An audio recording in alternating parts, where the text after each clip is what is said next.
Welcome to Verge File. Support the channel by liking, commenting, and subscribing. I promise even more interesting stories.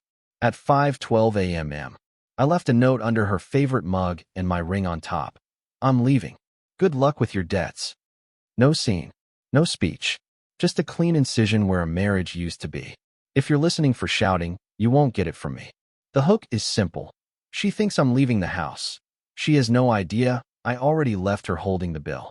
12 hours earlier, Ava said she was going out with coworkers. At 10:41 p.m., my phone buzzed. Heart emoji, nothing else. At 1:23 a.m., the joint visa pushed a rooftop bar tab that looked like a celebration I wasn't invited to. At 3:07 a.m., her friend's story caught Ava laughing into a stranger's shoulder. I didn't pause or replay. I opened a spreadsheet. Reroute paycheck, done. Freeze joint card, scheduled for dawn. Remove her as authorized user, complete. Lock change, 10:15 a.m. Attorney consult, noon. The list felt like sandbags on a river. Not anger. Containment. I'd been training for this in quiet. Weeks of distance after she told me, in that corporate tone, that I'd get closeness when she felt like it. I started running again. Ate alone without apology. Stopped leaving a second coffee on the counter like an offering to a god of attention. You could call it cold. I call it accurate. Third parties noticed before she did. Mrs. Keen across the street waved at the wrong silhouette getting out of a Prius at 4:38 a.m. and later asked if everything was all right. HR flagged my deposit change as routine security. Her sister Chelsea texted a casual, "You too good," after Ava tagged herself at a bar called Spin, the kind that has photographers built into the lighting. I kept replies brief, then turned the phone face down. The house confessed, too. A scuff by the back door, 2 champagne flutes when we don't drink champagne, a sweet cologne on her jacket that wasn't mine. None of it dramatic alone. Together, a ledger. At 5:09 a.m., tires whispered up the driveway. The door clicked. The smart lights didn't greet her. They were on my account now. She hesitated. I lifted the duffel I'd packed. Documents. Backups. The drive with our photos already archived and removed. My steps were steady, measured, the sound of a decision that survived the night. When she reached for the mug, the letter waited. I didn't look back.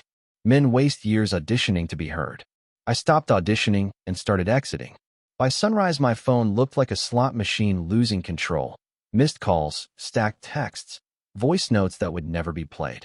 I didn't open a single one. I set the screen to grayscale, turned on Do Not Disturb, and drove to the storage unit I'd rented at 2:14 a.m., month to month, my name only. The manager handed me a code and said he liked early birds. I liked people who didn't ask why. I worked in silence. Box 1, passports, birth certificates, the title to the car she called ours, but never made a payment on. Box 2, hard drives, a clean laptop, 2 years of statements printed and sealed. Box 3, clothes that didn't announce anything, dark, durable, forgettable. Marcus from the gym showed up because I'd texted a single line at 5:30 a.m. He glanced at the boxes and said a man had the right to move in daylight. He didn't ask about love or reasons. He lifted. At 9:55 a.m., I parked 3 houses down from my place and watched. Her car wasn't there. Good. Mr. Gomez, the locksmith, arrived exactly at 10:15. He asked if I was securing a rental or a marriage. I said he didn't need the second part. He changed the deadbolts, rekeyed the back door, synced the garage to a new opener, and wished me a better week. I left a simple package on the console table, copies of her personal documents, and a printed notice from my attorney that all financial access was suspended pending separation. No notes, no threats, just process. At noon, I met Ms. Park in a glass office that looked over a parking lot where lives kept ending and starting between lunch breaks. She read fast. She said documentation beats confrontation, and in our state, filing first sets the tempo. She told me to keep the house quiet, keep the bank cleaner, and keep my mouth closed. She said a single angry text can cost a man a year. I said she wouldn't get one. She slid a checklist across the table. It looked like everything I'd already done, only now numbered. Back in the car, I called HR to remove a spouse from benefits at renewal. They thanked me for the heads up and said the change would be discreet. I closed 3 subscriptions she loved that billed through my accounts. A spa attempted a charge at 2:07 p.m. The ping flashed declined. My phone buzzed with an unknown number. The voicemail transcribed in fragments, her voice fragmenting with it. She said she just wanted to talk. She said the letter was cruel. She said she could explain. She ended by saying I was overreacting. The transcript cut off there. I didn't hit play. I moved into a short-term loft above a coffee roaster. It smelled like mornings that don't require compromise. I set up a cot, hung nothing, and ate standing by the window while trains folded the day into evening. I took my first unshared breath in months and treated it like a resource, not a luxury. At 6:32 p.m., a final notification landed, an airline confirmation bought last night on our joint card before I froze it. 2 tickets to Miami next weekend, non-refundable, hotel already upgraded with my points. She hadn't planned a conversation. She'd planned a trip. I called the airline, reclaimed the points, and moved the credits to my separate account. She would learn about gravity at the gate. Hook for what's next. I filed first thing in the morning, but I didn't serve her at home. I served her where she performs best, at work. During a team meeting, she curated for attention. I filed at 8:02 a.m. MS. Park slid the stamped petition back like a surgeon returning clean instruments. By 10, the process server was inside Ava's glass building, where ambition wears a badge. She'd booked a visibility session. Slides, curated laughs, applause on cue. He waited, confirmed her name, handed the envelope, and delivered the line they practice in court. Eyes flicked from paper to face the way people stare at fire alarms. HR walked her out. The show ended without its star. While she negotiated reality, I retrieved the car. Title mine. Insurance, mine. Payment history, mine. I parked it in a secure lot, logged the mileage, and left a rideshare card on the hook where house keys used to hang. Not revenge, seatbelted distance. At noon, Ms. Park texted 2 words, service confirmed. A second note, no contact, no commentary, use channels only. The packet included bank freezes and the Miami booking charge to the joint card. The hotel upgrade revealed what I'd missed. Corporate rate, Tyler H. Her manager, filed under, not my type, just useful. Mid-afternoon, Ava slipped. She forwarded an itinerary to herself, then to me by mistake. 3 audiences, 3 scripts. To her sister, it was a leadership offsite. To her boss's assistant, I was fine with expenses. To the hotel, the cardholder would arrive late. I sent the chain to counsel and saved it to a dated folder. Documentation eats drama for breakfast. At 4:20 p.m., the doorbell camera blinked. She stood on the porch behind sunglasses that couldn't carry the weight. Old code, red light. Garage app, owner changed. She called. The transcript caught half a sentence and a sob, then quit. 2 houses down. Mrs. Keene pretended to prune roses. In suburbia, that's attendance. I kept moving. Credit monitoring pinged a storecard application I didn't file. I locked my reports, flagged fraud, printed the receipt. I canceled a wine club and a streaming bundle that billed through me. Nothing personal, nothing automatic. Chelsea finally called. She said Ava claimed I'd lost my mind. I said the paperwork would disagree. She went quiet long enough to count as honesty, then asked if I was safe and promised to check on her sister. I closed the day like I opened it, calm. Hooked for what's next. Service at work was rehearsal. The real audience sits at her parents' walnut table. The next envelope is for them, and it contains Ava's own words, printed verbatim. I spent the morning at the post office, not the courthouse. 2 certified envelopes went out to Ohio, addressed to Ava's parents. Inside, a timeline, screenshots of the Miami booking, the corporate rate, Tyler H. Note, and 3 quotes printed in large type. Leadership offsite. Spouse is fine with expenses. Cardholder will arrive late. On top, 1 sheet in my handwriting. For awareness. Direct questions to your daughter. No plea. No commentary. I prefer facts to speeches. I also packed the garage for a one-way handoff. I inventoried her things, sealed each bin, and photographed every label. A paper on the workbench gave a pickup window and a quiet promise. Unclaimed items would be donated. No trap, just policy. The guest room lost its shrine quality fast. Frames came down. The bed went bare. The house felt like a held breath finally exhaled. Midday, Chelsea texted that her parents had called her first. She said her mother sounded stunned. Her father measured. She asked what I wanted. I told her the paper trail would answer better than I could. She sent a single reply, "I'll handle them," which was as close to choosing a side as she could risk in a family that tracks loyalty like stocks. I filed an anonymous ethics report through Ava's company portal after reading their policy twice. Misuse of corporate rates, potential expense irregularities, no names outside what was already printed on the hotel upgrade. Not revenge, not gossip. Compliance exists so men like me don't have to raise voices. I attached the receipts and closed the tab. A neighbor asked, "Air light," if we were renovating. I said we were repurposing. She nodded like she understood divorce in the language of lawn care. Mrs. Keene watched from her rose bush, counting cars the way some people count prayers. The porch felt public, so I stayed moving. In the loft, I built a small life that didn't apologize for being small. I bought 2 bowls, a heavy pan, a coffee scale. At 5 I ran with the old weekday group. Marcus paced me without talking. Silence is a discipline. It makes room for strategy. Back home, I wrote 3 lists: accounts to close, utilities to move, subscriptions to cancel. I crossed them off with the same pen I'd used on the note under her mug. At 7:14 p.m., her mother called, then called again. Voicemail transcripts stacked like brittle plates. "We need to talk," one said. "This isn't how family handles things," another said. I didn't answer. Family handles truth however it wants. I handle documents. Ava posted a black square with a caption about privacy. Comments slid in from coworkers who love a show. I archived the post in case it vanished and kept my account quiet. Performing pain is still performing. Hook for what's next. The Ohio envelopes landed at 10:06 a.m. tomorrow. At 10:09, her father replies, not to me, but to the company domain in the ethics email footer. He's old school enough to dial the switchboard.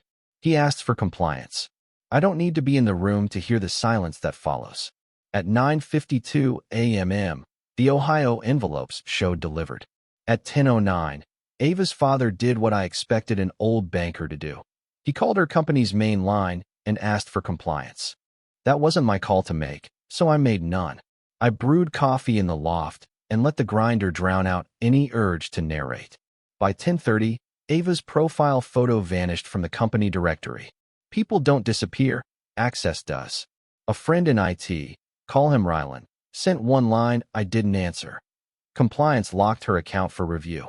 Good friends know silence is a boundary, not a mood. HR messaged my attorney for a time-stamped list of charges from the joint card. MS. Park forwarded the ledger I'd already built. The Miami upgrade with corporate rate, Tyler H., sat in the middle like a match in dry grass.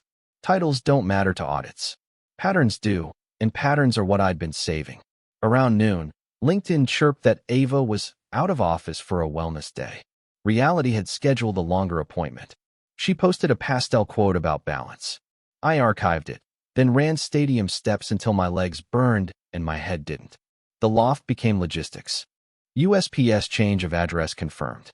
A new P.O. box got its first envelope, a store card denial tied to yesterday's flagged application.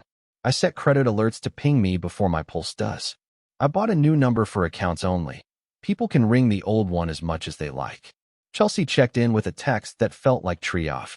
She wrote their mother was shaken and their father had gone quiet in the useful way men go quiet when they open a folder and start labeling. She asked if there was any chance to pause the filing. I told her the filing already is the pause between the life we performed and the life we'll actually live. At 3, Ms. Park said it was go time. She filed for exclusive use of the house and interim orders to keep money where it belongs. She said courts like calm records and crisp timelines. I gave her both. She also approved a subpoena list, hotel key card logs, corporate rate approvals, and a pool of emails between Ava and Tyler for a narrow window. No spectacle, just discovery. Evening was for a small pivot. I sat in a barber chair and asked for short and honest. He delivered. I bought clothes that didn't look like compromise and running shoes that promised only miles. Marcus met me for late laps and didn't offer advice. Presence beats pep talks. When I got back, the doorbell camera sent a clip. Tyler on the porch in a windbreaker, hands in pockets, looking up at a house that opens for neither of them now. He didn't knock. He left a sealed envelope on the mat like a man trying to outrun a process he started. I forwarded the clip to Ms. Park and logged the time. Hook for next. That envelope isn't an apology. It's a rush job agreement from Tyler's outside counsel, meant to get my signature before the keycard logs speak. The envelope on my porch wasn't an apology. Inside sat a rush job agreement on heavy paper, mutual non-disparagement, a gag on administrative reports, and a promise to resolve misunderstandings if I signed by Friday. A check was clipped to the back like a tip for good silence. I didn't call. I scanned each page, logged the doorbell timestamp, and forwarded the bundle to Ms. Park. She replied with 3 words I like more than poetry. Preservation notice sent. Tyler's counsel, his company's legal, and the hotel were all instructed not to delete anything. Emails, keycard logs, invoices. Spoliation has a cost. My voice doesn't need to. I returned the check via certified mail, voided and cataloged. Then I wrote one line through my attorney that said everything necessary. All communication through counsel. That sentence is a gate with no handle on their side. Compliance asked for a brief interview. I agreed. Cameras on, counsel present, recording saved. I described a timeline, not a feeling. They thanked me for clarity and asked for permission to contact my witnesses. I said the documents would do most of the talking. Ava tried a different theater. She posted a note about privacy and misinformation, then messaged Marcus to talk man to man. He sent me a screenshot and didn't answer. Good friends resist becoming stages. Afternoon was logistics. A civil standby let Chelsea collect Ava's boxed belongings. I kept the interaction procedural. She said their mother was heartbroken. She also said she understood. I handed her a printed inventory and a clean copy of the pickup notice. We both signed it. Paper beats memory. By 4, Ms. Park had a hearing date for temporary orders and exclusive use of the house. She asked if I anticipated settlement initiatives. I told her they already arrived on my doormat. She smiled the way professionals do when the other side saves you work. Rylan, my quiet friend in IT, sent a single update I didn't answer. Keycard logs pulled. Counsel notified. LinkedIn whispered that Tyler was on leave. Moves happen in passive voice when people stop controlling the verbs. I ran at dusk until the city lights turned to breath. Back home, I cooked simply, laid out a clean shirt, and placed my documents in a slim folder. The loft felt intentional, not temporary. I slept like a man who no longer rehearses arguments to an empty room. Hook for what's next. Tomorrow, 8:15 a.m. Compliance releases the first packet, keycards, emails, timestamps. At 9:30, we're in court. I won't need to raise my voice. I'll raise my hand, swear in, and let her calendar testify. At 8:15 a.m., Ms. Park received the compliance packet, keycard logs, email headers, timestamps lined up like runway lights. Entries didn't argue. They pointed. Hotel swipe at 11:42 p.m. Office badge at 6:08 a.m. Calendar blocks labeled touch base. That began where the rooftop tab ended. I read nothing twice. Clarity doesn't need replays. By 9:30, we were outside a courtroom colder than January tile. Ava arrived with counsel and sunglasses that belonged to a brighter week. Tyler did not. The judge ran on trim sentences and shorter patience. Ms. Park spoke in exhibits. She laid out my affidavit, the joint card pings, the upgrade bearing corporate rate, Tyler H., and the ethics case number. No adjectives, only sequence. Ava's counsel called it marital turbulence. The judge called it documentation. Exclusive use of the house granted to me. Joint accounts frozen except for a basic bill fund. Vehicle confirmed in my possession. Temporary restraining orders on asset transfers approved without drama. Requests for support tabled pending discovery. The gavel sounded like a lid snapping shut. Outside, a bailiff handed me copies. Ava stood 10 feet away and stared at a bulletin board as if it might blink Morse. My phone filled with unsent drafts I would never write. I walked past, steady, like a man exiting a building he no longer works in. Before noon, compliance sent a sterile sentence. Access suspended for 2 employees pending review. Leaves happen quietly when calendars start testifying. Rylan texted a single word, received, and nothing else. Good. The house felt different when paper said it was mine to manage. I rolled up rugs, boxed the framed smiles, and painted the hallway the color of decisions. The guest room lost the ghost of soft focus. The closet breathed. I booked a stager for Friday and a photographer for Saturday, because exclusive use isn't sanctuary, it's leverage. If a place was a stage for a performance, the fastest way to end the show is to strike the set. Chelsea met a deputy for a second, cleaner pickup. We exchanged signatures, not pleasantries. She studied the bare walls and exhaled like someone who'd just admitted the shape of a thing she'd been sketching in her head. She left with boxes and without instructions. Evening belonged to upgrades that didn't need permission. New plates, new towels, a coffee machine that obeyed a schedule. I ran until the headlines in my brain bled into wind. Back at the loft, I answered only one message. Ms. Park's calendar invite for depositions. The subject line was the whole mood. Verification. Hook for what's next. The listing goes live Monday at 9 a.m. At 9:07, her office pings her personal email with a meeting request titled Outcome. At 9:10, an offer arrives on the house from a buyer who saw more than hardwood in the photos. He saw a man who cut the scene and kept walking. At 9 a.m., the listing went live. Fresh paint, clean angles, a caption that didn't plead, light, updated, move-in ready. At 9:07, her office pinged her personal email with a calendar block labeled Outcome. I didn't celebrate either event. I made coffee, folded documents into a slim folio, and waited for other people's schedules to finish sentences I'd started weeks ago. By 9:29, security walked Ava out through the side lobby used for contractors and quiet corrections. Sunglasses, phone in her palm, jaw set to unbreakable. LinkedIn switched to on leave. Company spokespeople prefer passive verbs when the facts have subjects. At 9:10, an offer landed above asking. Cash, 15-day close, no rent back. Ms. Park moved faster than the ink.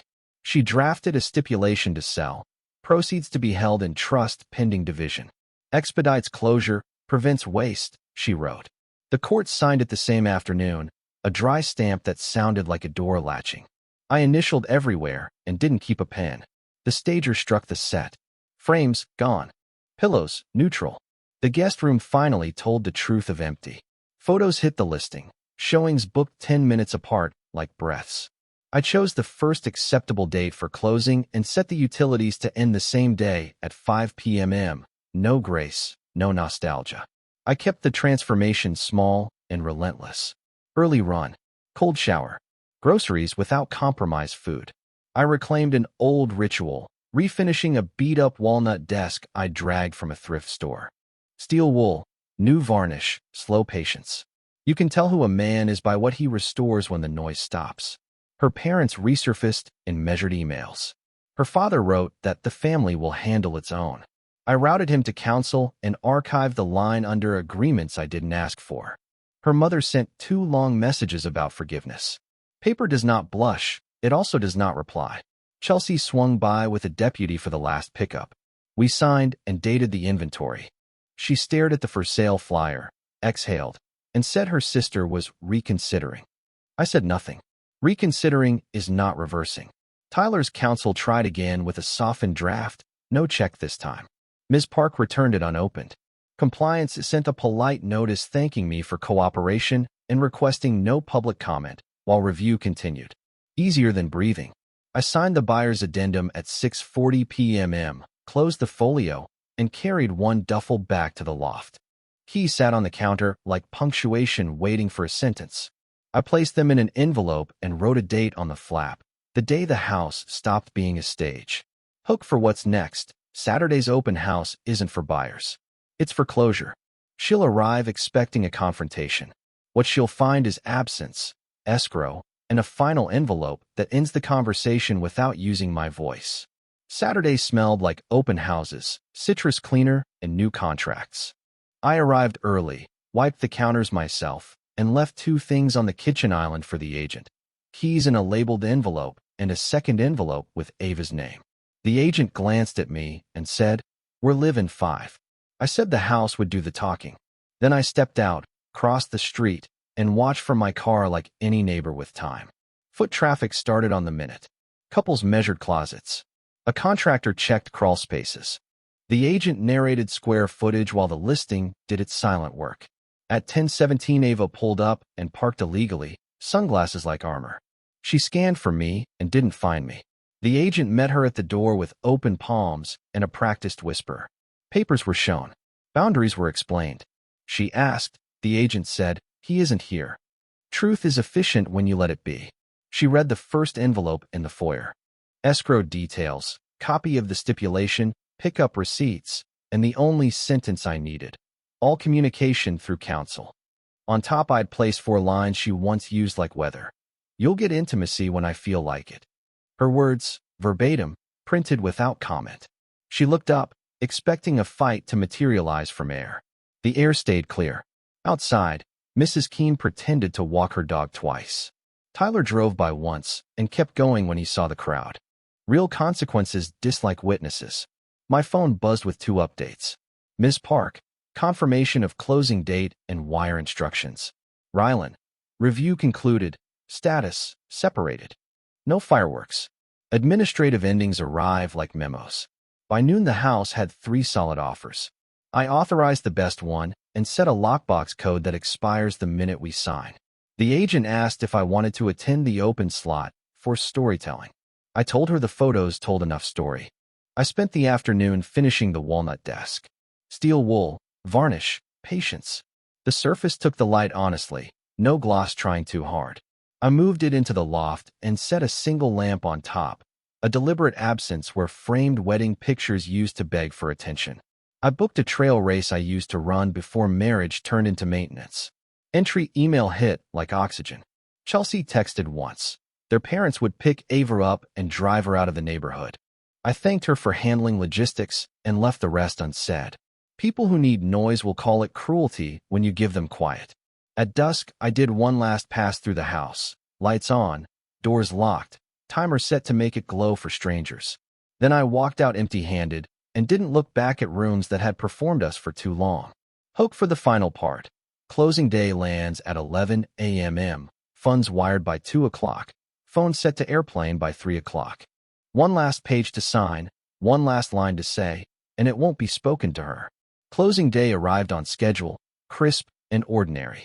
At 10:58 a.m., I sat at a conference table that smelled like toner and linen shirts. The escrow officer slid a stack my way and spoke in ceremony light. I read every line, signed in blue, and surrendered the keys in a white envelope marked with today's date. The lockbox code expired at noon by design. Doors that don't open don't invite speeches. MS. Park handled the numbers like a pilot handles weather. Sale proceeds split to trust, joint debts cleared, interim orders renewed until final judgment, no unilateral transfers, no private side deals. She tapped the last page and said the sentence she prefers to victories. "You're done here." I nodded, because some endings are better in lowercase. At 11:17, my phone transcribed a voicemail from Ava, a tangle of "we should talk" and "you didn't have to do this." The machine clipped the rest into static. Chelsea sent a softer note. "They're taking her home." I replied with the only boundary left to draw. All communication through counsel. Walls are not anger. They are architecture. By 1:52 p.m., the wire hit. I moved my share to a new account, set alerts, and closed the last joint utility without sentiment. The listing vanished. The house became a memory with receipts. Mrs. Keene texted a wave and a line only older neighbors can deliver. "You kept it tidy." I thanked her. Clean exits begin at the curb. After paperwork, transformation stayed practical. I returned to the loft and put the finished walnut desk in sunlight. The surface held steady, matte, even honest. I registered for the trail race I used to run before everything turned into maintenance and mapped a training block on a yellow pad. Shoes at the door, bag packed light, life reduced to what I carry. Compliance closed their case with polite vagueness. HR did the same. Tyler's status changed to past tense. I archived the notices without color. The internet kept trying to make a spectacle out of silence. I declined the invitation by not replying to it. Not every fire needs air. At dusk, I walked the neighborhood one last time, not for nostalgia, but for inventory. Streetlights, brick, a dog that never liked me, a mailbox with our names scraped clean. I left a stamped envelope at the drop box addressed to Ms. Park, my final wedding signatures, a tidy bow on a surgical job. Back at the loft, I powered down the old phone and set the new one to airplane. The city hummed. The grinder clicked off. Breath came easy because there was nothing left to manage. I opened a drawer and placed the last keepsake, a single spare key to a house that isn't mine, next to a note that simply said void. People expect a speech at the end.